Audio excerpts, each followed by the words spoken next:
Dahil po sa matinding buhos ng ulan, tuloy-tuloy ang pagguho ng riprap sa Barangay Calamba sa Cebu. Maging ang ating news team doon, muntik nang masaktan nang gumuho mismo ang lupa sa kanilang kinatatayuan. Yan ang ulat ni Jessie Atienza ng PTV Cebu. Hindi mapakali ang mga residente sa sitio San Roque ng Barangay Calamba. Matapos bumigay ang bahagi ng riprap ng lote ng kanilang kapitbahay nung madaling araw. Malakas ang agos ng tubig sa ilog, resulta ng mayat-mayang buhos ng ulan. Kaya naman, ininspeksyon agad ng LGU ng Cebu City ang apektadong lugar. Habang kapanayam ng PTV Cebu News Team, ang Committee on Infrastructure ng lungsod ay biglang bumigay ang isang bahagi ng riprap. Bumigay na rin. So, and because of the strong current, kasi dito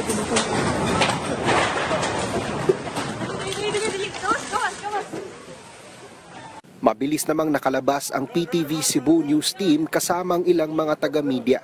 Sa nangyari, kitang-kita na hindi naligtas sa bahaging yun. We will find out if it is privately constructed or government.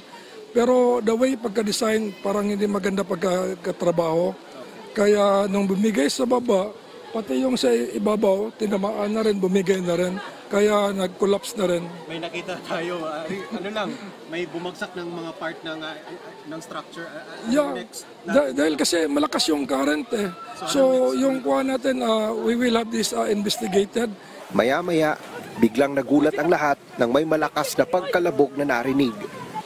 Kanina, kausap nga natin yung ilan sa mga residente dito tungkol sa sitwasyon nila, biglang bumigay naman yung kabilang bahagi ng riprap sa tapat mismo kung saan may unang bumagsak na riprap. Kaya sa ngayon ay patuloy pa ang monitoring na gagawin ng LGU ng Cebu City, lalo na sa mga residente dito na nakatira malapit sa ilog.